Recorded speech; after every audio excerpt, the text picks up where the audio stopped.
Hello and welcome. My name is Elena. I'm a professional Vedic astrologer. In this video, I'm going to talk more about Rahu and Ketu, the two grahas that have a very special significance in Vedic astrology. If you're new to Vedic astrology, perhaps you have only recently learned about Rahu and Ketu, and now you would like to learn more, keep on watching.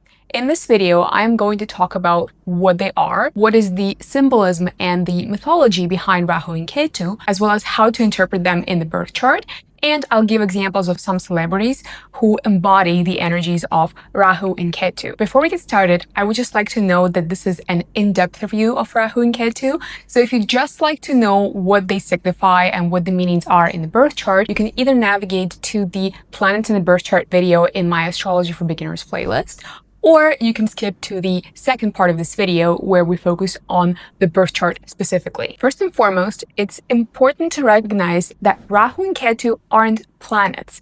They are grahas, which means they seize your mind and consciousness. The visible planets in the solar system like Mercury, Sun, Venus, and others also share graha status, but they have a physical body, unlike Rahu and Ketu. In that way, Rahu and Ketu aren't quite like the planets, but they possess a similar capability, shall we say, to influence our lives. Let's first consider them from an astronomy point of view. In astronomy, Rahu and Ketu are known as the lunar nodes because their position is tied to the movement of the moon. Earth travels around the sun in an orbit, and moon travels around the Earth in an orbit.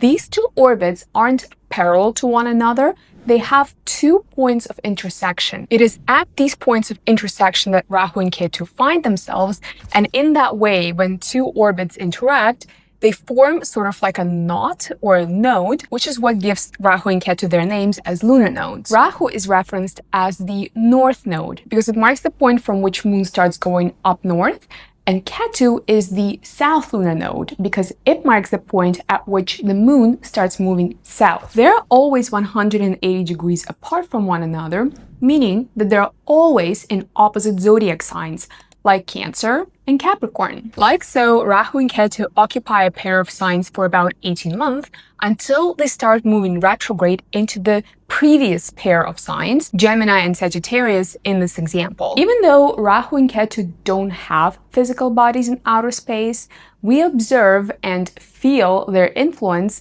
during the eclipse season. When the sun and the moon both transit the sign that one of the lunar nodes occupies, we observe it in the sky as the solar eclipse. Also, when the sun and the moon each occupy a sign where a lunar node is currently placed, we observe this as a lunar eclipse. Eclipse season is the time when we feel the influence of Rahu and Ketu the most. During eclipse corridors, the two luminaries that represent our consciousness, the sun, our spirit, and the moon, our mind, get clouded or shadowed by Rahu and Ketu. We experience this as this something came over me energy when we don't necessarily act in the way that we normally do, when we feel called to do something that's completely unlike us, when we act out of our worst impulses, and when we're most susceptible to give in to our temptations. And of course, this doesn't mean that we completely change personalities and become the worst versions of ourselves whenever the eclipse season comes around. However, if the eclipse happens in the sign that your natal sun or moon occupy, it might be a more difficult period for you. And likewise, if your sun and or moon are conjunct Rahu and Ketu in your birth chart, then this is also something that you might be experiencing more strongly. Before we look at the symbolism and the meaning of Rahu and Ketu, I would like to address a very popular narrative about them. You can find a lot of information that Rahu and Ketu represent karmic debts or lessons a soul needs to go through, or certain life objectives or even life purpose that we need to follow in this lifetime, as dictated by your past life karma. Although Rahu and Ketu originated as a unique feature of Vedic astrology, they are now getting more and more widely used in the Western astrology, and therefore the popularity of this narrative keeps growing. It is important to understand that this is a false representation of Rahu and Ketu. Your entire birth chart represents past life karma, not just the lunar nodes. They are in no way, shape, or form any more karmic than anything else in your birth chart. word. And moreover, as we will see in a bit, they are lowly demonic entities, so they should not be interpreted as indicators of a life purpose, mission, or life path for that matter. Overall, interpretation of Rahu and Ketu as karmic lessons or karmic tasks is a new age marketing construct and has no backing in the classical Sanskrit texts, which is why I will not be interpreting them in this way in this video. What they do represent are our darkest and sinful parts, our inner demons, if you will. Rahu and Ketu are parts of us that are tormenting us and that are trying to destroy us. In Hindu mythology, all planets are devas, meaning they are of the divine origin, even if they're malefic like Mars and Saturn. However, Rahu and Ketu are asuras, or demons, and they come from the demonic plane. And in the celestial hierarchy, they are the strangers, the outcasts and outsiders among the grahas of the divine origin. This does not mean that all that Rahu and Ketu bring into your life is pure evil. However, anything that they would inspire and motivate a person to do isn't pure and is usually in one way or the other connected to the aspect of self-destruction. Let's look at their origin story for a minute. Ancient Hindu texts contain a legend called Samudra Manthan, or the Great Churning of the Milk Ocean, or the Milky Way, our galaxy. In this story, the devas, or the gods, cooperate with the asuras, or the demons, to obtain Amrita, which is a nectar of immortality. The gods and the demons agree that after they obtain Amrita, they're going to split its contents equally. However, when they manage to do so, the gods led by Lord Vishnu decide to deceive the demons, and they disguise regular water as Amrita. One demon named Swarpanu sees through this deception, and he disguises himself as a deva to receive the nectar. As soon as the nectar touches its lips, the sun and the moon see through Swarpanu's deception,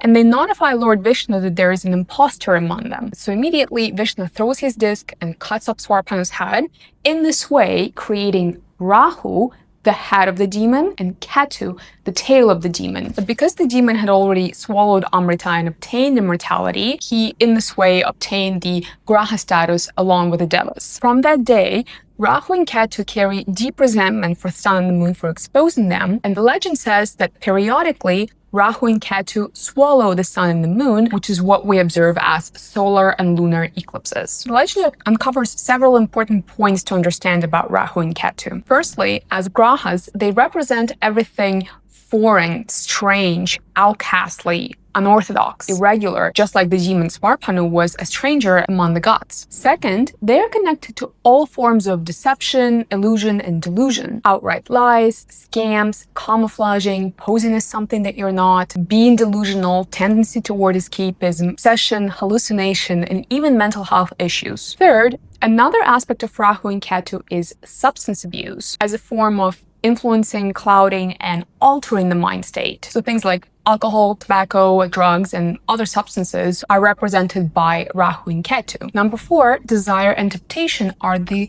key themes of Rahu and Ketu, as seen here through Swarpanu's desire to break boundaries of mortality and live forever. 5, strong Rahu and Ketu influence brings an element of fatality, as if the events can't unfold any other way, as if you yourself can't act in any other way. And we see this in Rahu and Ketu's relationship with the sun and the moon, where the eclipses are almost a form of retribution for being exposed. And 6, Swarpanu was a demon in a snake or a dragon form, and snake symbolism here adds a few more additional qualities that we can learn about Rahu and Ketu. Like, for example, snakes are poisonous, so Rahu and Ketu poison our life. They are the source of dissatisfaction, they're the source of illusion. They can promote this tendency toward self-destruction, but also they are related to things that we poison ourselves with, like alcohol and other substances. Also, snake symbol is strongly connected to Kundalini and sexual energy, and both Rahu and Ketu share in these meanings. Lastly, snakes by themselves are mystical creatures,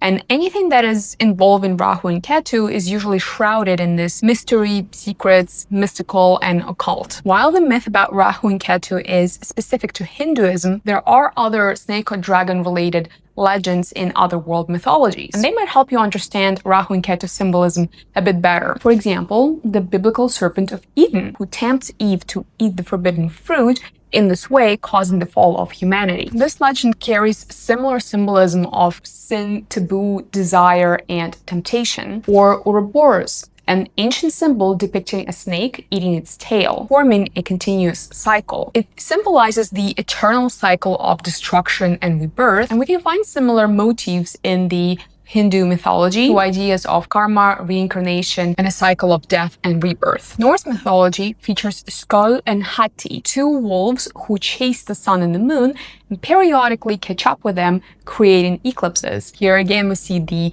eclipse theme in another mythology. And last but not least, the Chinese mythology has a myth about a dragon who devours the sun and the moon, causing the sky to go dark. Let's look at a few practical aspects of Rahu and Ketu and how we interpret them in the birth chart. Both Rahu and Ketu represent everything foreign and progressive, like the internet, airplane travel, cryptocurrencies, etc. It also represents all things artificial, which in the modern day and age is a very wide variety of things. Anything from the light bulb to artificial sweeteners, red light therapy, or even IVF. This also includes alcohol, drugs, and other substances. Their influence makes something unusual, different, unorthodox, blown out of proportion. Rahu is a boundary breaker. It promotes dissatisfaction, this feeling of never enough, a need for perpetual change and seeing what else is out there. That is why when Rahu and Ketu have a big influence on the personality, for example, one of them is placed in the first house, such a person is just different. They can feel out of place in a lot of situations. They can choose to express themselves differently. They have a very unique, often mystical and mysterious way of looking at things, and they usually have this really strong feeling like they don't fit in. And even though Rahu and Ketu share a lot of similarities, there are three notable differences between them. First, while Rahu signifies a person's most potent material desires, Ketu signifies spiritual, mystical experience and detachment from the worldly affairs. If Rahu is a large and busy city like Dubai, then Ketu is the peak of the mountain somewhere deep in the forest, Tibet, where no human has ever set foot. Where Rahu drives material desire, ambition, and this feeling of never enough, Ketu requires solitude, introspection, and detachment from a person. Second, the way Rahu and Ketu each act is different. Both give a funhouse mirror effect, where the qualities of the house, sign, or planet they come into contact with get distorted. However, Rahu amplifies and blows out of proportion, where Ketu inverts, shrinks, and detaches. Third,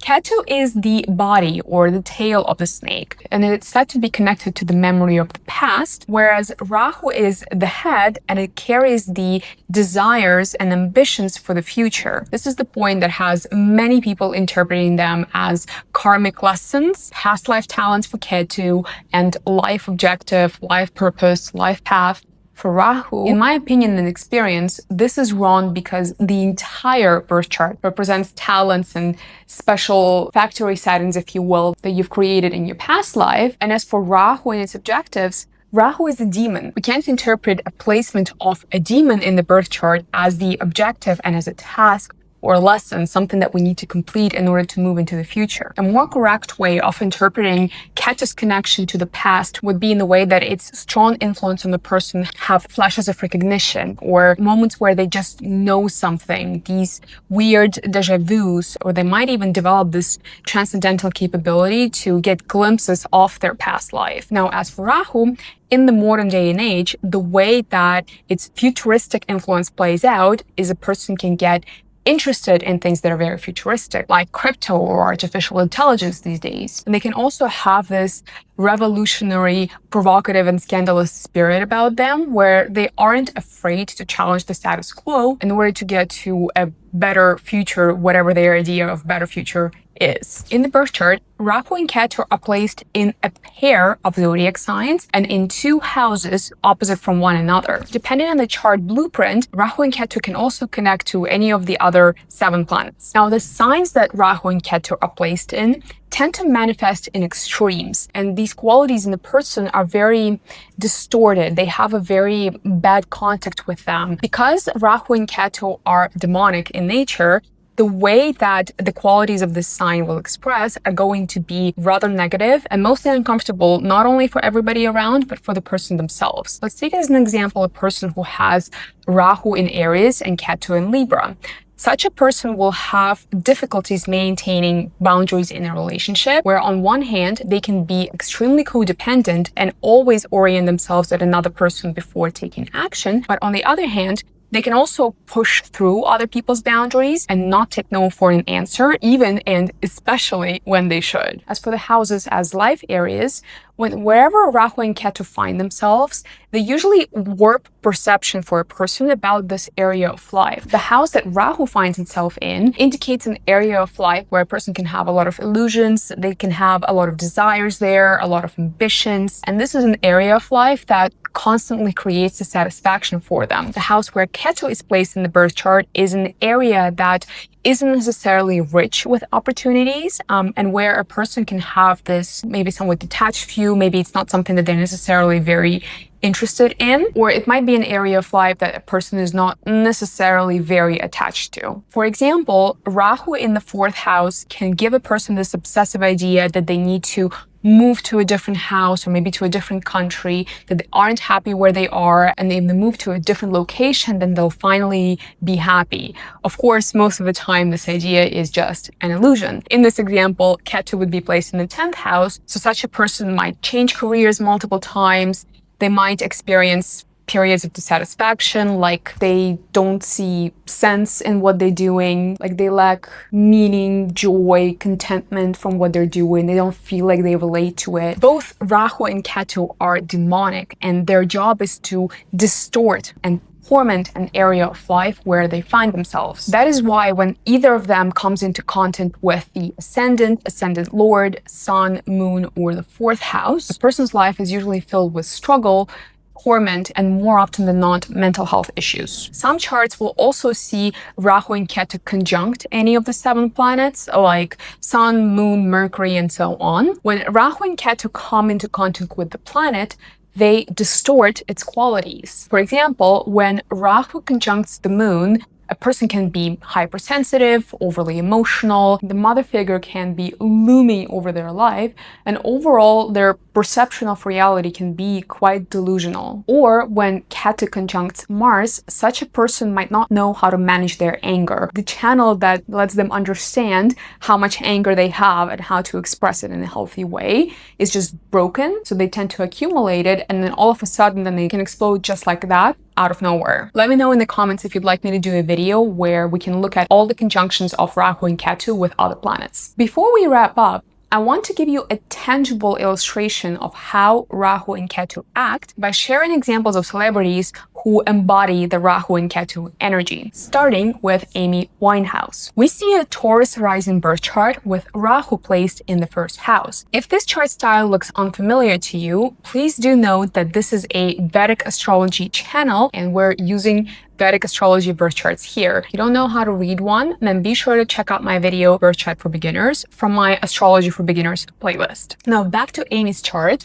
Rahu's placement in the 1st house by itself makes Rahu and Ketu influence very strong in the person's life, but here this is somewhat amplified. If we look at the degrees of the ascendant and Rahu, we see that there's only 2 degrees between them, which means that Rahu is extremely close to the ascendant and has a lot of influence on Amy's personality and appearance. Also, Rahu here is placed in Taurus, and this is the strongest sign for Rahu. Not only that, Amy's moon is in the Mula constellation of Sagittarius, which is ruled by Ketu. So all in all, she has a lot of really strong points of influence of Rahu and Ketu on her birth chart. Many people know of Amy's long history of mental health issues, alcohol and drug addiction, which became a reason for her tragic and untimely demise. She also had a very unconventional physical appearance with a lot of body art, really bright makeup, very eclectic and bright accessories. And put it that way, you could not confuse Amy Winehouse with anybody else. She was also known for her scandalous and heavily publicized marriage to Blake Fielder Civil, where both of them sort of inspired these worst qualities in one another and were frequently fighting, using substance, trying to drown out pain. Themes of scandal, mental health issues, substance abuse, and avant-garde appearance are all strong hallmarks of Rahu and Ketu. Now, I wrote an article about Amy Winehouse and other 27 Club members like Jim Morrison and Kurt Cobain, where I examined the influence that Rahu and Ketu had on their lives and the role they played in their untimely demise. If you're interested, you're welcome to check it out. I'm going to leave a link in the description of this video. And here are a couple more canonical Rahu and Ketu personalities. Sylvia Plath,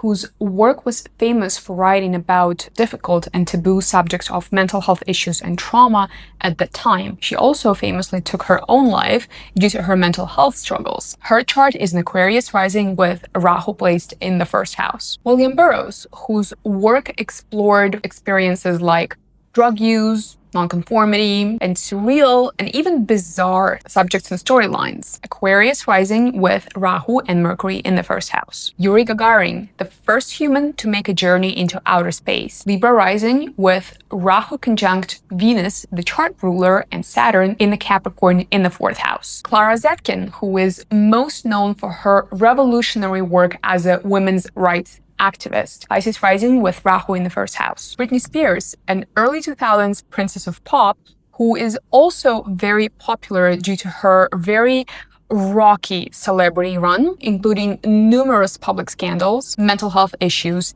and 13 years of conservatorship. Virgo rising with Rahu in Gemini in the 10th house. Thank you for watching, and be sure to subscribe to my channel to be notified of the upcoming videos.